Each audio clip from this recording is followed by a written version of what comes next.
Good morning. সকালে উঠে রান্নাঘরে ঢুকে পড়েছি। আজ করছি মাংসের ঝোল। প্রতিদিনের যেরকম হালকা ঝোল হয় সেই ঝোল করছি। তার জন্য রয়েছে আলু আর আছে মাংস মাখানো। এর মধ্যে আমি 100 গ্রাম টক দই দিয়েছি আর 50 গ্রাম রসুন বাটা দিয়েছি, সর্ষের তেল দিয়েছি, ধনে গুঁড়ো, জিরে গুঁড়ো আর নুন দিয়ে মাখিয়ে আমি রেখে দিয়েছি। আধ ঘন্টা হয়ে গেছে। এবার আমি আলুগুলোকে ভেজে মাংস রান্না শুরু করছি। ভালো লাগলে লাইক দিও, সাবস্ক্রাইব করে নিও রূপার পাঁচমিশালি চ্যানেল, আর সাথে থেকো।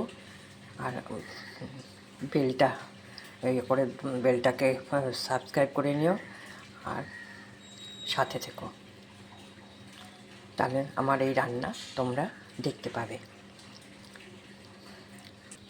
আলুতে নুন হলুদ মাখিয়ে এবার ভেজে নেব। আলু ভাজা হয়ে গেছে। এবার ফোড়নে দিচ্ছি এই লবঙ্গ, দারচিনি, এলাচ, চিনি দিয়ে দিলাম। এটা একটু ভাজা ভাজা হবে। তারপর আমি পেঁয়াজ কুচি দেব।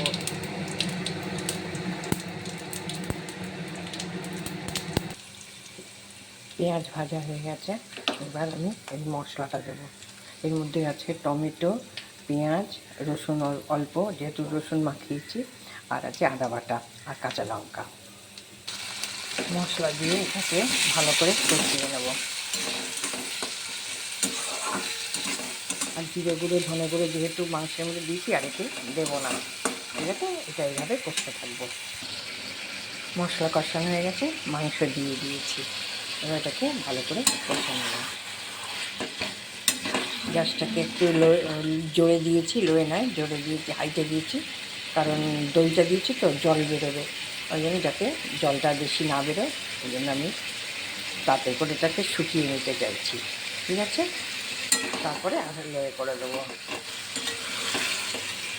তাহলে দই দিলে না প্রচুর জল বেরিয়ে যায়, টেস্টটা কেমন যেন হয়ে যায় ফ্যাকাশে ফ্যাকাশে, ঠিক আছে? আলু দিয়ে দিয়েছি, মাংস কষানো মোটামুটি হয়ে গেছে। এবার জল দিয়ে ঢাকা দিয়ে দেবো। এখন তেল বেরিয়ে এসছে। এইভাবে রান্না করলে খেতে ভালো লাগে। এবং আমি একটু ভিনিগার দিয়েছি, রাতে হতো এটা খাওয়া হবে, সেই জন্য আমি একটু অল্প করে ভিনিগার দিয়ে দিয়েছি যাতে নষ্ট না হয়। আর ভিনিগার দিলে না টেস্টটা একটু সুন্দর হয়, একটা আলাদা স্বাদ হয়। আমার ছেলে খুব ভালোবাসে একটু ভিনিগার দিলে, খেতে ভালোবাসে। ঠিক আছে, তুমি দেখতে থাকো, আর ভালো লাগলে লাইক দিও আর সাবস্ক্রাইব করে নিও অবশ্যই। তোমরা যদি একটু সাহায্য করো তাহলে আমি একটু এগোতে পারি, আর আমার একটু আনন্দ লাগে, একটু সময় কাটানো। আসলে আমরা তো গৃহবধূ, ঘরের মধ্যেই সব কিছু, তাই জন্য আমরা সেইভাবে হয়তো খুব একটা আহামরি ভিডিও করতে পারি না। তাই যেটুকু সামর্থ্যের মধ্যে একা একা হাতে একা একা ফোন নিয়ে একা একা নিজেই করছি, কেউ সাহায্য করার নেই। তাই যদি ভালো লাগে, তোমরা আমার রান্নাটাকে যদি পছন্দ হয় লাইক দিও আর সাবস্ক্রাইব করো, ঠিক আছে?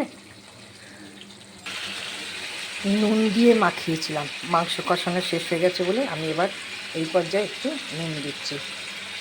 নুনটা সবসময় টেস্ট করে দেবে, হ্যাঁ, নিজের মতন। আর দেবো গরম মশলার গুঁড়ো, দিচ্ছি সামান্য গরম মশলার গুঁড়ো। এবার জল দিয়ে দেবো।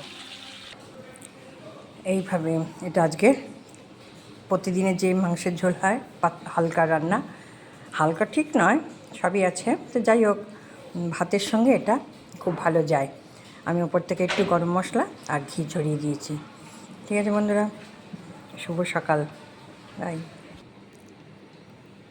আমার ভিডিও শেষ করলাম। ভালো লাগলে লাইক দিও, সাবস্ক্রাইব করো। আর আমি এখন একটু চা নিয়ে আর একটা এই যে বিস্কিট, ক্রিম কেকার মশালা বিস্কিট, এটা খেতে খুব ভালো, দিয়ে আমি এখন একটু চা খাচ্ছি। ভালো লাগে লাইক দিও, হ্যাঁ, সাথে থেকো, পাশে থেকো।